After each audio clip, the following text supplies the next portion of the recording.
Aqui quem fala é o Felipe do canal Portal Digia. Seja bem-vindo a mais um vídeo. E o vídeo de hoje é sobre um assunto que eu vejo muita gente na internet perguntar e procurar informação, porém existe pouca coisa sobre a descontinuação de antidepressivos, os efeitos colaterais e a dinâmica dos antidepressivos. Vamos lá, pessoal.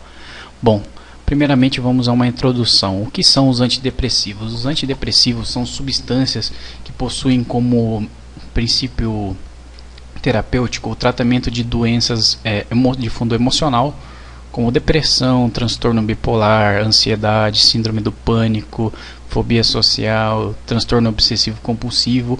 Existem também algumas outras aplicações subclínicas, como por exemplo enxaqueca, dor crônica, ejaculação precoce no homem, e entre outros. Mas o principal é para doenças emotivas de fundo emocional, tratados pela psiquiatria. Bom, quais são os principais antidepressivos? Na verdade eu vou abordar aqui primeiro as três principais classes, tá? Que são divididos os antidepressivos. Existem também os antidepressivos tricíclicos, tá? Que são um pouco mais antigos, eu não vou abordar nesse vídeo, mas o princípio, o grupo é o mesmo, tá? Como por exemplo os tricíclicos, como imipramina, clomipramina, você pode enquadrar eles como inibidores mistos, tá? Vamos lá. Os inibidores seletivos da recaptação da serotonina, o ISRS, temos como principais representantes a fluoxetina, a paroxetina e a sertralina. Temos os inibidores seletivos da recaptação da serotonina e noradrenalina, que são os ISRSN. Temos aqui como principal representante a venlafaxina e a duloxetina. Temos também os inibidores seletivos da recaptação da dopamina e noradrenalina, principal representante aqui a bupropiona. Existem outros, mas possuem pouca aplicação clínica. Aqui eu coloquei a foto da molécula da venlafaxina e da bupropiona. Bom, vamos lá. Primeiramente, o que é a chamada síndrome da descontinuação dos antidepressivos? Muitas pessoas confundem com efeitos de abstinência, que nada tem a ver com a síndrome da descontinuação, embora tenha efeitos parecidos. Bom, quando ocorre?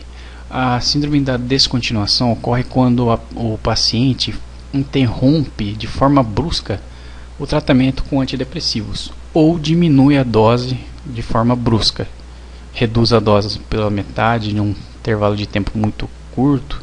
Aí acaba surgindo N sintomas relacionados a essa descontinuação abrupta. Aqui eu coloquei na tabela os principais sintomas, que foi o que eu encontrei na bula do fabricante das farmacêuticas e também na literatura médica, que eu vou estar deixando linkado no final do vídeo, a referência bibliográfica. Bom, temos aqui náusea, diarreia, perda de apetite, boca seca, fotossensibilidade e etc.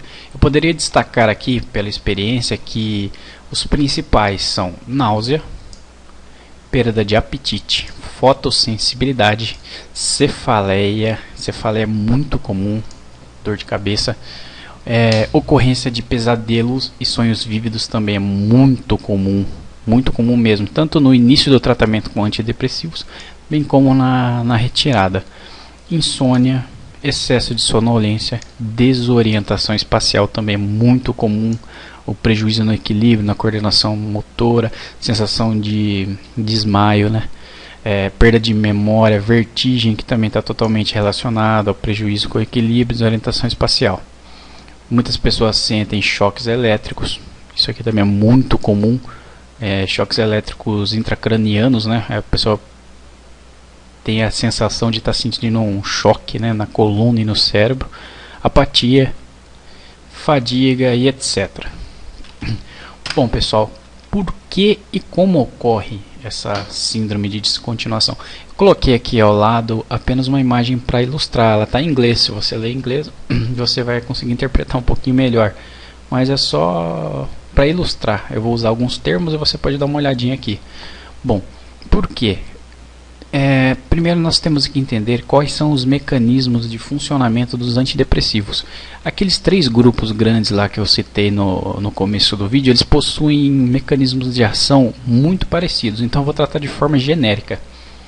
Eu só quero dar aqui uma ênfase que os 2 antidepressivos que possuem o efeito mais expressivo sobre a descontinuação é a venlafaxina e a paroxetina.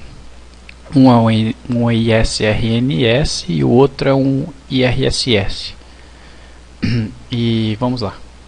Sensibilização dos neuroreceptores. Quando você faz uso de uma droga antidepressiva, ela faz, antes de aumentar a disponibilidade dos neurotransmissores, ela sensibiliza os neuroreceptores. E como ele faz isso? Ela diminui a quantidade de canais que são aptos a receber determinadas substâncias neurotransmissoras e por isso diminui a quantidade de terminais que vão receber a condução elétrica. E paralelamente a isso, ele aumenta a disponibilidade de neurotransmissores, que são a dopamina, a serotonina e a noradrenalina. Com a diminuição do número de canais e o aumento das transmissões, você tem uma transmissão mais efetiva e mais intensa. Por isso que o efeito antidepressivo acaba sendo mais pronunciado.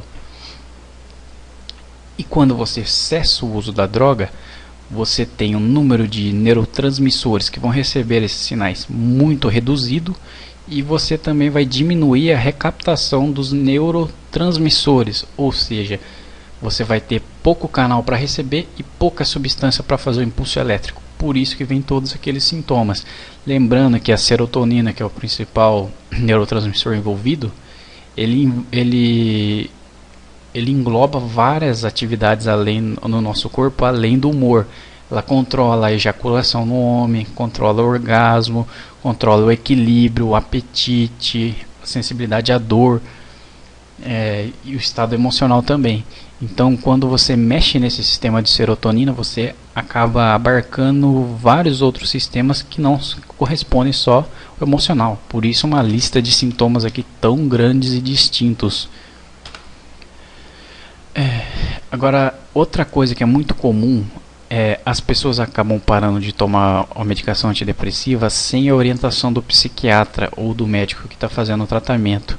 E muitas vezes essas pessoas não tiveram remissão de todo o quadro psicopatológico que levou ela a usar a medicação, como por exemplo a ansiedade e a depressão. Ou seja, a pessoa não está ainda curada, vamos dizer assim, da depressão ou da ansiedade e para de fazer o uso. Então todos aqueles sintomas relacionados àquela psicopatologia emergem de forma muito brusca, aliado a toda essa deficiência aqui nos neurotransmissores que eu já expliquei anteriormente. Então normalmente o efeito é catastrófico, né? No sentido psicológico e até físico, né? No bem-estar do paciente, ele acaba sentindo demais esses efeitos. Existem também alguns mitos sobre a descontinuação de antidepressivos que eu não posso deixar de tratar aqui com vocês. Muitas pessoas dizem que os sintomas são irreversíveis, o que é uma baita de uma mentira. Isso não tem base científica alguma. Mesmo porque a Anvisa não aprovaria uma droga que causa danos irreversíveis numa pessoa para tratar uma depressão. Tá? Então isso não faz sentido.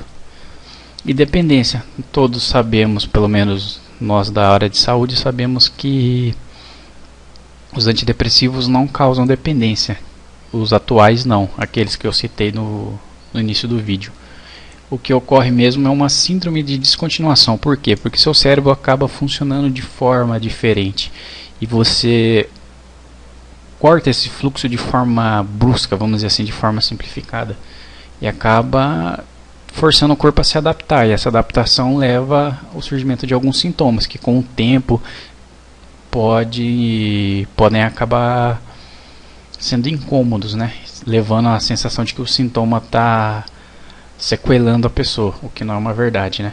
E só para salientar, esses sintomas de descontinuação eles costumam levar de semanas até meses para desaparecerem, sendo que vários fatores vão influenciar nisso, como a individualidade metabólica da pessoa, ou seja, cada indivíduo vai levar um tempo diferente para se recuperar, porque ela possui as suas individualidades metabólicas. Estilo de vida, como prática de exercício físico, alimentação principalmente, o tempo que ela usou a droga e a dosagem que ela usou a droga. Quanto maior a dosagem, maior a sensibilização dos neuroreceptores, por consequência maior vai ser os efeitos que a pessoa vai sentir ao retirar a droga. Bom, agora eu vou deixar aqui algumas dicas e informações. Nunca descontinue antidepressivos ou reduza a dose sem o conhecimento do seu médico ou psiquiatra. Como eu já te disse, pode ser catastrófico. Eu te mostrei lá todos aqueles efeitos colaterais. Mas caso mesmo assim você insista em fazer isso por conta própria, é sempre indicado que não faça de forma brusca. Reduza muito vagarosamente a dose. Não faça meio a meio a meio. Faça de pouquinho em pouquinho, para não causar um baque no corpo. E agora, para melhorar e atenuar os sintomas, indica-se que o paciente ingira alimentos ricos em ômega 3, visto que o ômega 3 está totalmente relacionado à questão de variação de humor. Pessoas que fazem alta ingestão de ômega 3 são pouco suscetíveis à variação de humor e distúrbios psicopatológicos. Prática de atividade física aeróbica de alta intensidade, porque a prática desse tipo de atividade física libera mediadores químicos como as endorfinas, que vão proporcionar a sensação de bem-estar, bem como a própria serotonina, dopamina e noradrenalina. Ingerir alimentos ricos em triptofanos. O que são os alimentos ricos em triptofanos? São alimentos precursores da serotonina, dopamina e noradrenalina. Alguns exemplos aqui: ovos, nozes, mandioca, entre outros. Bom, pessoal, e também não podemos esquecer que banir alimentos que possam estar prejudicando a recuperação, né, como alimentos industrializados, alimentos ricos em glutamato monossódico, que nós já sabemos que promove uma certa destruição dos neurotransmissores, bem como dos neuroreceptores de glutamato, entre outros, ok? Bom, pessoal, esse foi o vídeo de hoje. À direita vocês encontram as referências bibliográficas que eu utilizei no vídeo. E só um aviso final aqui: como eu sempre falo em meus vídeos, não brinque com sua saúde, procure um médico especializado, ok? Se você gostou do vídeo, se inscreve aí no canal, curte, comenta e compartilha. Qualquer dúvida, sugestão para próximos vídeos, deixa aí nos comentários, que vai ser um prazer responder para vocês, ok? Muito obrigado.